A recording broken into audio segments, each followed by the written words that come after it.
ruptured right Achilles tendon. About a week ago, he participated fully in a 5-on-5 scrimmage with the Celtics G League team in Maine, and sources have said that the six-time All-Star looked great. He posted on X today saying, "It's now been 40 weeks. I've really grown to appreciate this journey I've been on and allowed time for me to pat myself on the back for showing up every day." Last weekend, his teammate Jaylen Brown spoke about his potential return to the court. He looked good, to be honest. He looks like he's progressing along. He's checking off all the right boxes. Obviously, he needs to, take his time to mentally, spiritually, emotionally make sure everything he feel right before he making any decisions. But in terms of as what I've seen, he looks pretty damn good. All right, welcome in. We're joined here by Ramona Shelber, senior writer. We got a pair of champions here in Danny Green and Iman Shumpert. And I'm George Sedano in for Malika Andrews. All right, let's get into Jason Tatum. Ramona, you've been in that situation or dealing with that situation closely. I need to add, though, that he did practice with the Maine G League team, but he didn't have to go to Maine. When you're that big a star, the Maine G League comes to you. So what do you have to say about the latest on Tatum? Look, I know everybody is seeing that the game got flexed into that spot on NBC in the prime time, that there's a documentary the NBC's affiliate out there has been doing on Jason. So they're connecting dots, okay? But I checked in with Jason Tatum, and he says, I still have not made a decision on whether or not I am coming back this year. And what can we infer from that? I think he's being truthful in saying that, but I also think that he understands what he said before. He wants to get this right the first time. Nobody in Boston wants to put any pressure on Jason Tatum to put a date on this, to put a time on this. I talked to somebody very close to this situation. That scrimmage that he's done, he's only scrimmaged one time. Like, he's got to do a bunch more things before everybody gets comfortable with the idea of him going out there and playing, because this was a serious injury. But one thing I think from his post that he was feeling this morning, he's at that 40-week mark. He put himself in position to make this decision. He put himself in position for this to even be an opportunity, because the second he got hurt, he popped that Achilles. He did what one of his idols, Kobe Bryant, did and said, okay, let's get and have surgery the next morning. Like that fast forwards your rehab clock, and the procedure he had done, the way he's attacked this rehab, have put him in this position to be able to make a decision. And he still hasn't made one yet because of how serious that injury is. But I think the fact that he's trending in that direction, the steps that he's been taking, are a very good sign for him and the Celtics. Yeah, it does help that his name is Jason Tatum, because not everybody can get in to the operating room that next day. Who didn't pick up your call, Shump Danny? Also, big time Shump could get in there one time. For me, I had to wait like 3 weeks to get my knee done. Call HSS in New York. They looked after me. Thank you, guys. Good for him. But not everybody can get in the very next day. But good for him to get in the next day. He put himself in a great position. Obviously, he's ramping up. He looks good. I think it's great to hear from his teammates, because when you're coming back from injury, you need that support. You need that encouragement. But ultimately, we've had injuries. You need more 5-on-5 and feel comfortable. So getting those reps, you start out with 1-on-1s. You start out with 3-on-3s. Those are difficult. Not as much help defense. 5-on-5, still difficult. Getting your conditioning, your energy down. So he's going to probably need a lot of iterations of that. For me, we talked about it multiple times on this panel, and we talked about it mostly with Shanae, because she's had an Achilles injury. And she says, be patient. Don't rush it. Take your time. But for me, I'm happy for him to get there, but there's no rush, because they are a great group. Are they contenders right now? Yes. But will they win a championship this year with him? I don't see it. I think the chip still stands in the West or one of those other teams. But Jaylen Brown could be making a different case for that. But to me, it's like, there's no rush for him to come back right now, because I don't just see them as a championship team just yet. But it'd be cool to see him come back for his own individual challenges to show the world, like, this is something I can get over. And we saw those notable Achilles injuries there a moment ago. But Iman, let's just play this out. Let's say he does come back. What kind of Jason Tatum are we going to see? Well, first off, you're going to see a competitor, because the guy's just a competitor, a flat-out competitor. But the good thing about it is Jason Tatum doesn't have to come back and say, man, I need to be the star I was last year. I don't think anybody in Boston's expecting it. I don't think anybody in New Jersey's going to expect it. We're not going to expect it as fans. What we do need to expect is that when he comes back, he's going to get a roar from the crowd. Whenever he comes back, it's going to be a roar. It's going to be a lot of energy in the stands, on the floor, just because he's back.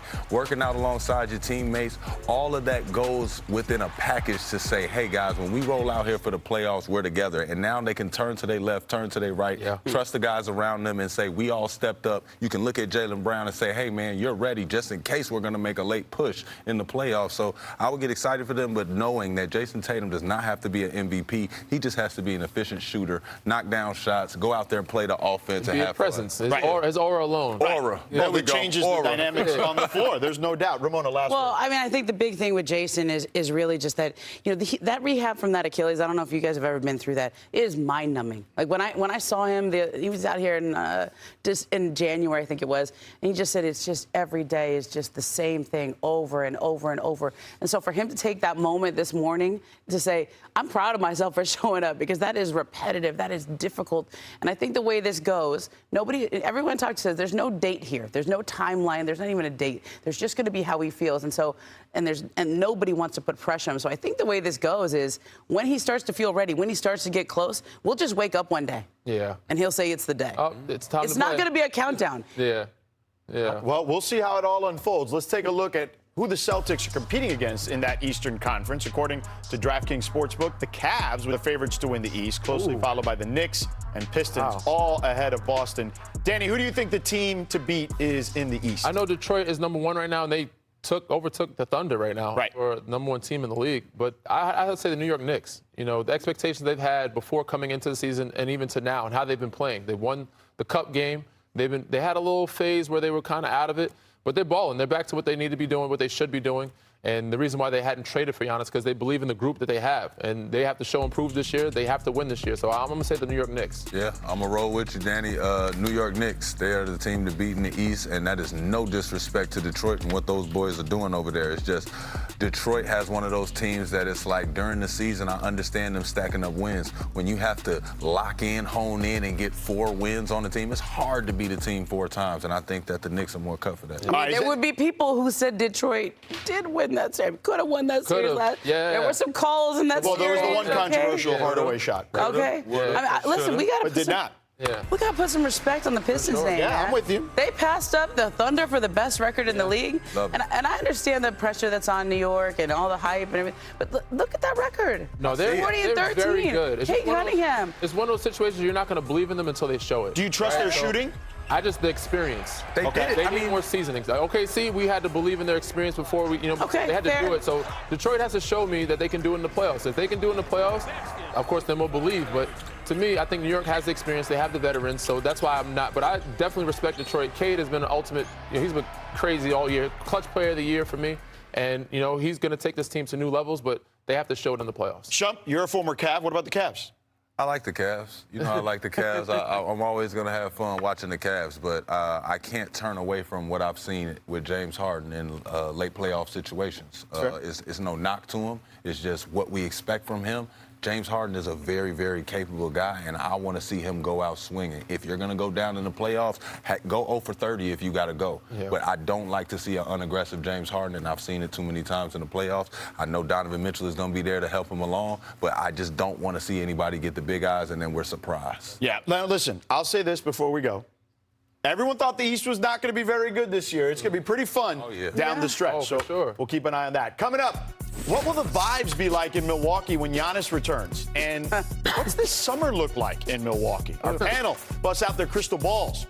And we're a month out from March Madness. The legend, my guy Seth Greenberg, is stopping by to break down the top 5 campus hoopers you need to know coming up here for March.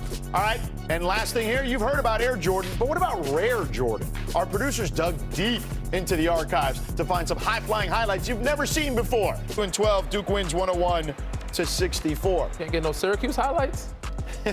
Wasn't much to be in the highlight for. Here's the latest big board according to ESPN's Jeremy Woo. The top player remains Kansas freshman guard Darren Peterson, followed by freshman A.J. DeBonsa of BYU and Cameron Boozer of Duke. Overall, freshmen make up 9 of 10 prospects on the board. And with that in mind, they could be making serious impact in March Madness, as we are now 1 month away from the start of the first 4 games of the NCAA tournament. And there's no one better than our college basketball analyst, Seth Greenberg, to break it all down for us. Coach, thanks so much for the time. We're a month away from the madness, and we have to get your list of the 5 players you have your eyes on ahead of the tournament. Who do you got? so many good freshmen. Like the first round, the first 14 players are probably going to be freshmen. But I'm going to start with the first guy. Bam! Can I get a bam out of you guys? That's right. Darius A-Cup Jr. Darius A-Cup Jr., 6'4" guard. The guy leads the SEC in scoring, assists, shoots 40 from the three. His ability to get in lane and make plays for others. He sees all 5 defenders. Incredible feel. A great layup shooter and finisher. This dude is different. I can't wait for the NCAA tournament to watch him do his thing. Hey, Shump, can you help me with a little bam 4. On this next one? Bam! That's pretty good, Shump. I was like your jumper when you went by my guys. Cameron Boozer, the reason he's 4 is because we see him every single tape. But you guys just watched him play. The poise he plays with his basketball IQ, his patience, his ability to step out, his ability to play out of a double team. You can put him in a ball screen. He is absolutely as complete and fundamentally sound a player there is with a big body of physicality. He reminds me a little bit of Paolo Banchero. Oh, good comparison. All right, Danny Green, I'm going to take the next one because I'm going to give you number 2. There you go. Bam! Number 3, right here. AJ Devonta. 3, ooh. Think Tracy McGrady, 6'9", can get anywhere he wants, anytime he wants. He's a terrific passer. He backs people down. He's best in the middle third of the floor. He's shooting a three-point shot. Doesn't have a great supporting cast, but his ability to make the game easier for everyone, his ability to finish around the basket, like I say, shoot it, and he could be an elite defender. Number 2, Danny Green. Can I get a little love right here? Give me a little bam. Bam! There we go. Oh, bam. You know why I asked Danny to do that? Because it's Caleb Wilson. I want to see Caleb Wilson healthy and playing in the NCAA tournament. This dude's motor is just different. He never takes a play off. He runs the floor. A missed shot is a pass off the backboard. He's a hard driver, an active and alert defender. He can protect the front of the rim. Great finisher, an incredible teammate. He just plays as hard as any player. Reminds me of Kevin Garnett. Young KG. And finally, yes, young KG. All right, let's go, Shump. Give me this last one right here. Bam! There we go. Bam! You know what I'm talking about? Darren Peterson. The guy is a human bucket. Here's the deal. Darren Peterson is a guy that we see in NBA playoffs, Game 7, making big shots. Guys like Michael, like Wade, like Jordan. This guy just finds a way to make buckets. On the ball, off the bounce. Willing passer. You put him in a ball screen, he'll read all 5 defenders. Runs the floor. He's not a good shooter. He's an elite shot maker. In your guys' league, you got to have shot makers. That guy walks in as a rookie and drops 20 a night. All right, Seth, I have a question for you before we bring in the guys here, okay? Because I want to get their thoughts on your list. What about the concerns about availability with Peterson? Look, I think what's happening, his inner circle and his people are trying to protect him maybe from himself. I'm not sure exactly what's happening. He's had the cramps. He had the ankle injury. He's had the flu. Look, I want a guy who wants to play each and every day, and I understand the availability thing. I think they're trying to protect him, but I think once that ball goes up in the NCAA tournament, once he gets to the league and he gets that contract, that dude loves ball. I had a chance to watch Kansas practice, and he practices with a great energy, great passion, and the dude makes every shot. He played the other day. He was not well. He didn't play well, but you watch him play on, off the ball, coming off screens, attacking people off the bounce, in the open court. The guy's an absolute bucket. All right, guys, what do you make of Seth's list? He's a tough shot maker. No, I love the list. For me, the only other person on the brink of making number 5 is Kingston Flemings. I like A-Cup. I got a chance to see him against Kentucky. He had a smooth, patient, mature for a freshman. He let the game come to him, but sometimes a little too let the game come to me. I want to see more aggression. Kingston Flemings is that kid. He balls out. So those 2 guys are the best point guards for me in this draft class. But I love this list. Caleb Wilson at number 2. Hell yeah, Coach. I like it, Coach. I think that's just for you, Daddy. You know. I love the list. Hey, listen, I love Boozer. I love seeing a true big man. I feel like we have lost that essence so many times. And all I want to see sometimes is fundamental. Sometimes I don't need pizzazz. I don't need anything extra. I got to see a lot of these other guys, too, and they got a lot of potential. I just can't wait to see it translate. I've fallen out of being in the college game. I want to see the pros. All right. Now, Coach, before we let you go, we've got some trivia for you. Your Virginia Tech team played against these 2 guys next to me. So when you went against Georgia Tech and UNC, we're going to ask you if you know what your record was playing against these guys. So let's start with Shump. What was your record against Shump? All right, hey, Shump, we own you, though. You know that, Shump. We kind of own Georgia Tech. I have my man Malcolm Delaney. He was throwing his head back on those drives, getting to the free throw line, knocking down jumpers. Shump was tough. Yeah, picking people's pockets. That's what he did, man. Yeah. Pick people's pockets. He drove and he knocked down shots. But I had a guy named Delaney who could absolutely make buckets and get to the free throw line. So I'm going to say we were 2-1 against Shump. Okay, See, that was one of his steals. You were 4-1 against Georgia Tech in that time. I thought Shump did 3 Hey, years. I thought only did 2. I have much respect on you, Shump, though. I'll tell you what, I always appreciate how hard you play. I just wish you played for me. Shump had 19 steals against you guys, so there was that. All right, now, what about Danny? What about Danny when you played against UNC? 7 times against Danny. First of all, Danny would stick in the corner. Right? He'd live in the corner and say, can someone please pass the ball to me? And we didn't guard Danny Green. Back in the day, he wasn't allowed to shoot. He would just kind of hang out. There he is in the corner, knocking down a 3. All right? That's what he did. But we had to help on that big fella in the paint, so I had to not guard someone. So I said, Danny, you can have all the threes you want tonight. We're going to sink it later. Now, the guy's made $1 gazillion shooting corner threes. So, I mean, like, it doesn't get any better than that. But I think both of these guys, and I'm speaking to the choir here, both of these guys were as competitive of players as we played against in my time at Virginia Tech. Both guys, when you had to face their teams, you had a game plan for them, and they were not one-way players. Both of these guys could flat out check you. And that's where they were a nightmare for us. I was going to guess that too, Coach. I was going to guess 5-2. Yeah, you were 5-2 against Seth. 5-2. Yes, you were 5-2 against Seth. I was going to guess that. Seth, yeah, except we couldn't get the one in the ACC tournament. Yeah, that one was a tough one. That was a tough one. Yeah, that was a tough one. The only time you guys led in the second half, I think. That was a great memory. Always a pleasure, brother. Thank you for the time. Thank you, Coach. You guys are the best. Congratulations to both of you guys. Giannis is one of the greatest self-made stories in NBA history, and his obsession with greatness has helped pave his career arc. But that obsession with being the best has led to this point of reflection on his time with the Bucks. He caught up with our Malika Andrews at All-Star Weekend on his future. There's still nothing set in stone about whether Giannis Antetokounmpo will stay in Milwaukee or whether he will be leaving. I made the mistake before of not asking you directly and asking people around you about your future in Milwaukee. And I'm not going to make that mistake again. So when October of 2026 rolls around, will you be a Milwaukee Buck? I can't predict the future. I love wearing that jersey. I will never, ever disrespect people that have helped me. What I've said from the beginning of this year, you will never hear me say I want to trade or this or that or that. And I feel like sometimes when I say that, people don't listen to what I'm saying and they go and listen to everything around me. You know, the Giannis' camp. I have no camp. My camp is my wife, my kids, my brothers. That's my camp. Now everybody else that has an opinion about me, opinions are cheap. Everybody has one. They can say whatever they want, and I respect everybody's opinion. But again, I've said I'm committed to the Milwaukee Bucks. When do you think you are going to be back on the floor? I'm healthy today. I just gotta check the boxes. I gotta play 1-on-1, 3-on-3, 5-on-5, and the moment I do that, that can be the next game. And he hits it at the horn. A game winner for the Greek Freak. There's been 2 things that have been tenets of who you are, who I've come to know you to be, and that is a winner, and that is deeply loyal. Do those 2 things feel at odds to you right now? No, I am a winner, and I'm extremely loyal. That doesn't mean because I'm loyal to you, I'm not going to have a conversation with you of what the future might look like.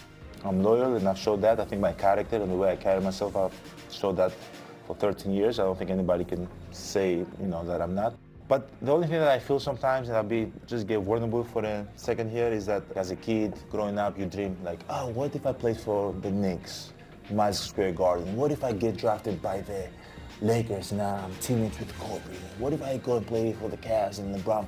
You're just dreaming, right? So it doesn't change when you're an adult.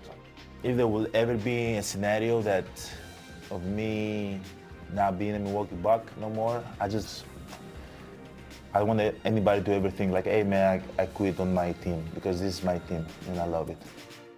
I don't think anybody thinks that, and you don't need me to tell you that, but I've been around a little bit, and I do genuinely believe that the notes around the league is you've earned the right to do what you want to do.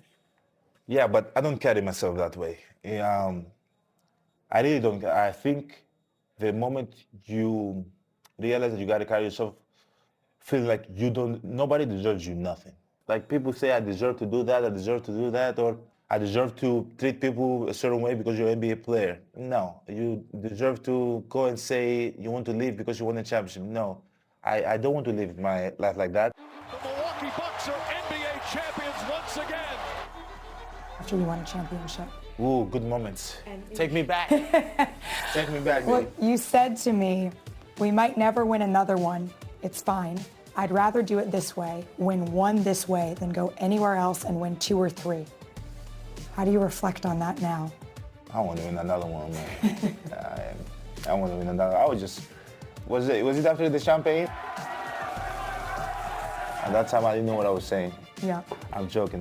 But when you've had a bite of a really good steak, time goes by and you're just having the big steaks in front of you and it's just like not good, and you know how that steak feels, you want that steak again. You know, I want that feeling again with Milwaukee.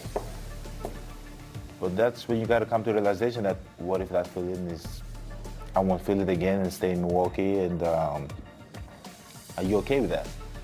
And the answer is no. You're not okay with staying in Milwaukee and never having that feeling? No. Yeah. I want to win, but the most important thing, I want to win a championship with the Milwaukee Bucks. And if that's not on the table or in the plans, so that's when you kind of like, okay, maybe I got to pivot because I really want to win. Okay, so there's a whole lot to unpack there. In the short term, Giannis says he's healthy and could potentially play in the Bucks' next game, right? So for the big picture, though, Giannis doesn't want to be viewed as quitting on the Bucks. But he's not okay with staying in Milwaukee and them failing to win another championship. So, Danny, what stood out to you? I mean, the fact that he's being a pro and he shows up every night. I give him a lot of credit for that. We don't know where he's going to be this summer, next year. Seems like he doesn't know, right? But he is committed when he's in something. And for him to show up like some of these, I mean, unlike some of these superstars today, like at night in, night out, give it his all, being a pro's pro, like I give him a lot of credit for that. He's committed. He don't want to fail. He doesn't want to quit. And that means a lot to his teammates, you know? So I got to give him all the respect in the world. I wish he's a last of a dying breed. We don't have a lot of guys that don't just sit out the rest of the season or call it quits or just say, you know, I want to go here, I want to be here when things aren't going my way.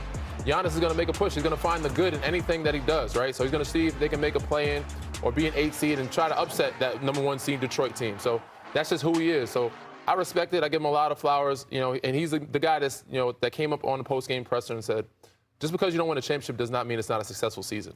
So he's always going to find a way to be successful, even if it's not winning a championship. He's always going to put himself and his group in position to do so. So I love that about him. That was one of the pressure points, right, of why they should do a trade now versus later, which is that Milwaukee is somewhat incentivized to tank, to not make the play, because they keep the lesser of their pick and the Pelicans pick, right? So it's probably going to be their own pick.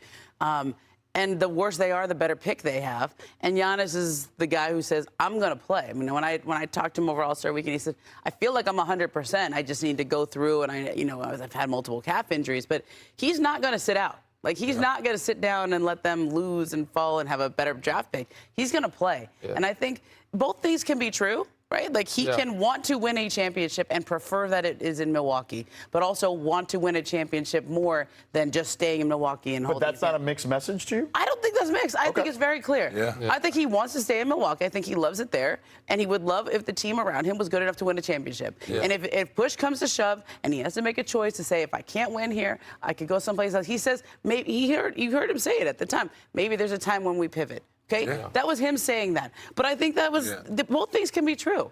I think it was also a warning. I think he was telling the rest of the league, I'm 100%, and I'm coming back, and I don't like the talk that's going around. I want to show y'all my integrity. I think he shows and proves in the second half of the season just to send a message. I think Wemby sent a message for the All-Star game. Giannis will start it off for the second half of the season. Okay, fair enough. Well, for now, Giannis is in Milwaukee. But that doesn't mean that teams aren't jockeying to put themselves into position to get him. Case in point, Dave McMenamin's news story on ESPN.com today, why the Lakers' quiet trade deadline could make for an explosive offseason. Keep in mind, the Lakers have an interesting portfolio heading into the summer of 2026 in hopes to remake their roster in the image of Luka Doncic. LeBron James and Rui Hachimura are unrestricted free agents. Austin Reeves has a player option and is due for a big contract extension. Dave's article discussed what trade options the Lakers have this offseason. It reads, a Western Conference executive told ESPN he believes Giannis Antetokounmpo is the, quote, big prize the Lakers hope to land should the Milwaukee Bucks decide to trade the 2021 NBA Finals MVP in the offseason. They could just say, F it, said one Eastern Conference executive, and go all in on Giannis. So, Ramona, how big a splash do you expect the Lakers to make? I think they've been trying to make a splash. Look, they took Luka Doncic out to lunch last summer, and they laid everything out. Said, here's our books, here's our plan, okay? We don't really have any space for free agents until the summer of 26. But they really have space in the summer of 27, too. And the summer of 27 is when Giannis could actually be a free agent. So you could try to trade for him this summer, or you could wait until see if he actually gets to free agency in 27, which is really hard to do this day in the NBA. Well, especially if he has a weird opt-in situation in October 1st. Not until October. Right. But, I mean, listen, I've always heard his name connected to the Lakers for years now. It is not a coincidence that they have left this summer open to have this cap space. Yeah. And they're not the only ones. Miami's going to have cap space. The Clippers are going to have cap space. There's a lot of teams that are lining up to have cap space when Giannis could potentially hit the market as a free agent. So I don't know that the Lakers can make the best offer. Sure. 3 first-round picks, Golden State's already going to be 4. I agree with that, but have you seen the last free agencies the last couple of years? There's not really free agency. Very kind of a dud. Because everybody's signing extensions. He's not going to be available during that time. I don't predict it anyway. I don't see it happening. Somebody's going to grab him up, and he's going to sign the extension earlier than he can. You know what I'm saying? He's trying to get that done as soon as possible. But, of course, any team that can get a Giannis, go all in for him. Yep. I love it because he's just great. And tickets will be sold before the schedule comes out. But this fit with Giannis and Luka, I don't know if it works. You know, I was kind of skeptical of even Bron and Luka, but Bron's a high IQ guy, more of a passer. Giannis needs the ball. He's more of a transition guy. Luka's more of a half-court, slow it down, but he also needs the ball. So that fit to me. When I first heard it, I was excited. I was like, hell yeah, you should do it. Put everything all in to get Giannis. But I'm like, will it actually work? I don't know. I'm not sure how I feel about it. I'm not sure if it makes a ton of sense. But if any team can get Giannis, you might as well put your name in the hat and try to get him. I say the same thing. You go for Giannis, but I don't like the fit either. I see Giannis being ball dominant, and if you take the ball away from Luka Doncic, you're not going to get the same Luka Doncic. I don't think you went and got him to be less of himself. I mean, we saw it with Dame to some extent, and that didn't necessarily work. Yeah. And Luka's way more ball dominant than Dame. But Luka also one of his best attributes is to control the pace, control the game. Every time you think you're going to run away with it, it doesn't seem like he's moving fast, but he's moving intentionally. Yeah. If you change that speed with Giannis, how does that affect your rock star? Like, you already have one. So I just want to see more shooting around him, more pick and rolls. A light-skinned man might need help over there in Golden State. I'm just saying. To your point, first and third in usage rate, those two. Oh, yeah. Yes. Well, let's remind people, this isn't like when the Dodgers went and got Shohei Ohtani and gave him $700 million. You can't just do that in basketball. No. It's not about, if Mark Walter could write a check for $700 million, that's not how it works. They have the second apron, they have caps, and there's other teams that can make a better offer for him. But it could be beneficial for both parties. It'll take less off of Luka and less off Giannis. But ultimately, I don't know. It'd be tough to make it work. But if they can make it work, lights, camera, action. And baseball is also different. It's an individual sport masqueraded as a team sport. Lights, camera, Basketball, action. you need. I was there for that one. All right, we're 2/3 of the way done. Those were our best plays pre-All-Star. And let's take a look. Perfect place here to do some accounting after the All-Star break. This is what the award scene looks like with an eye on the favorites to win some notable honors. SGA remains the MVP favorite. Wemby leads the pack for Defensive Player of the Year. Cooper Flagg leading Rookie of the Year. And JB Bickerstaff leads the Coach of the Year odds, according to DraftKings. So since we're approaching the second half of the season, we thought we would check in on the state of the league with a little game of fill in the blank. Yeah, why not? All right, do it. Starting off, fill in the blank for you guys. Now, you guys have your whiteboards. Let's go. Right? There you go. All right, whiteboard's ready. So, blank will be named MVP this season. Oh, okay. Oh, we know. I mean. Oh, Shump is confident. All right, time is ticking. Yeah. That's some good I feel like this one's probably game show music. One of the easier ones. Okay. All right. Ready? Turn it over, everybody. There you go. SGA, and you also have SGA. Yeah. Jokic missed a lot of games. Right. He can only miss one more, and Victor can only miss like 2 more. Yeah, so. Cade is the only one I think that can get in that conversation. Let's see how long Shea is out for, but. Right. That's a key, right. It's an abdominal injury. We'll see about Shea. Yeah, for sure. All right. Okay. So next up, blank will make a late second half run. Oh. So a team. Which team? Yeah. Okay.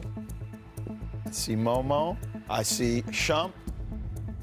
All right, one at a time. I ran out of room, but I made it work. One at a time. Shump, what you got?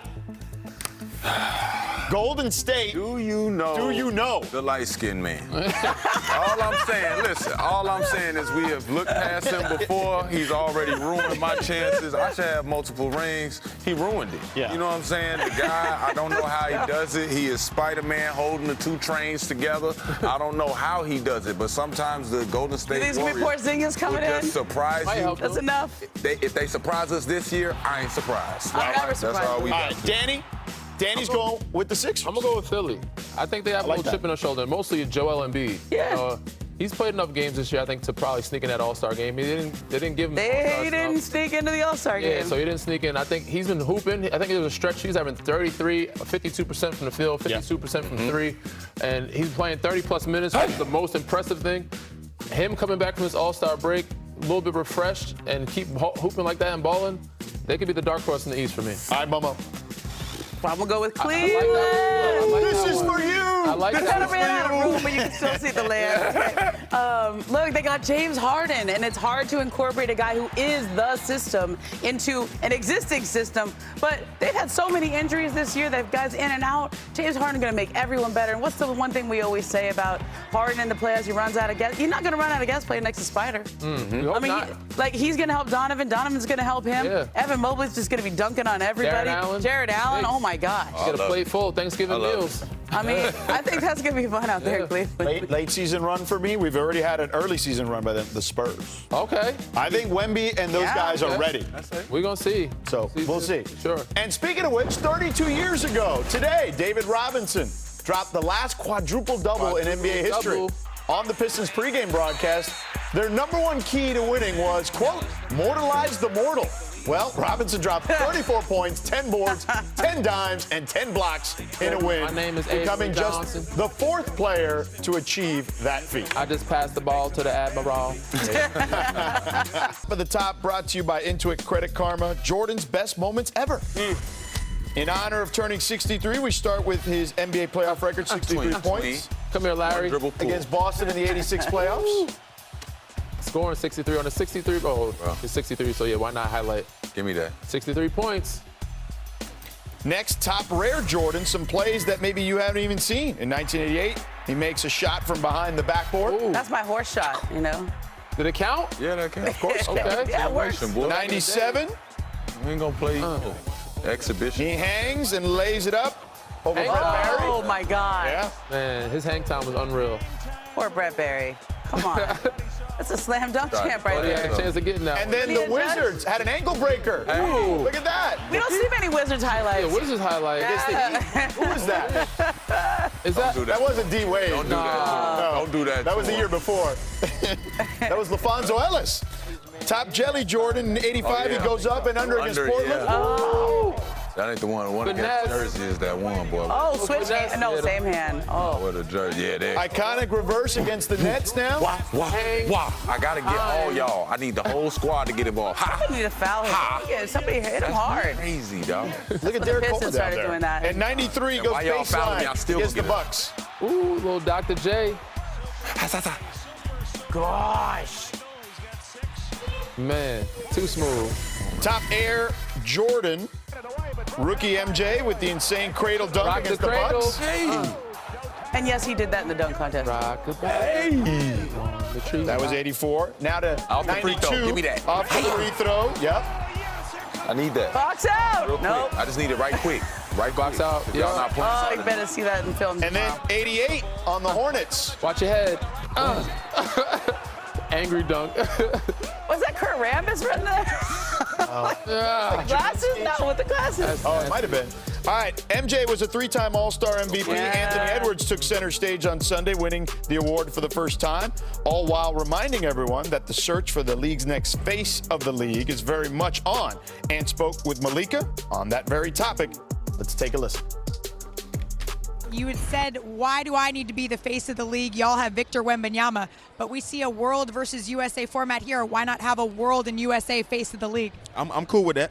I'm cool with that. I ain't going against that. All right, so 2 faces of the league. Faces is cool with me. And you're one of them? If I get there. Social media, NBA can promote whoever they want, but at the end of the day, it's going to be the best players and who the people ask for, you know.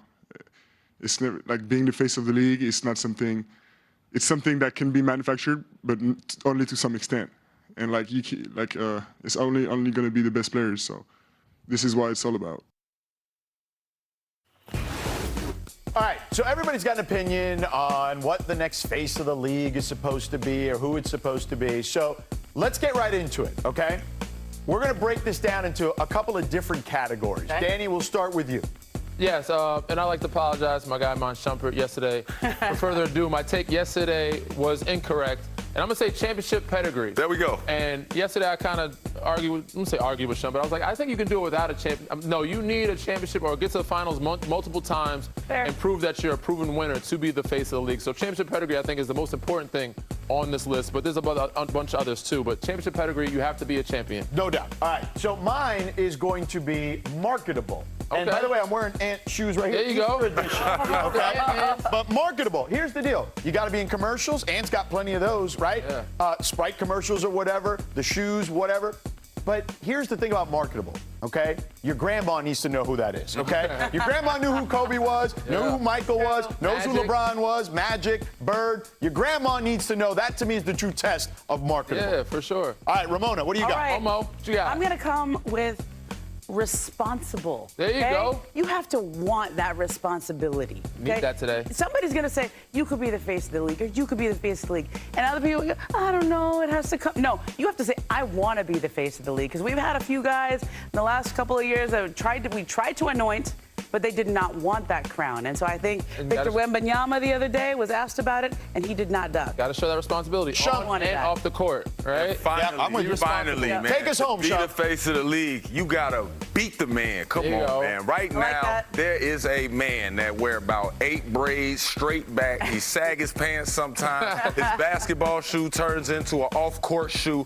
But Shai Gilgeous-Alexander is over there with the championship trophy along with 3 other trophies. And if you want it, go over there and beat that man. There you go. So, Danny. Like that one. Who checks off all these boxes here? It's safe to say a lot of people, we mentioned Wemby. You know, we mentioned Ant Edwards. I like those guys. But for me, it may take some years because they need to win. I like Cade Cunningham. I think he could be the face. But right now, I would say Ant and Wemby are up there right now. But Cade, smooth, silky, man, leading his team. He doesn't have a secondary option. For him to lead this team to the top team in the league, not just the East, without a secondary option or a secondary ball handler or playmaker, says a lot about this man. Jalen Duren's an all-star, but he's a big. Shump? I'll give him the nod. Yeah, right now I'm still looking at SGA. Ant-Man could be part of it, but it's really up for grabs, man. I'm all about winning. I'm going to be the shortest girl here talking about the tallest guy there, but it's Wemby. There you Come go. on, you guys. Well, got to get that championship, though. But he's going to get it. It's a race. We'll see. Yeah, All right. he wants all that responsibility. We are done here. For Shump, Danny, Momo, I'm George, NFL Live.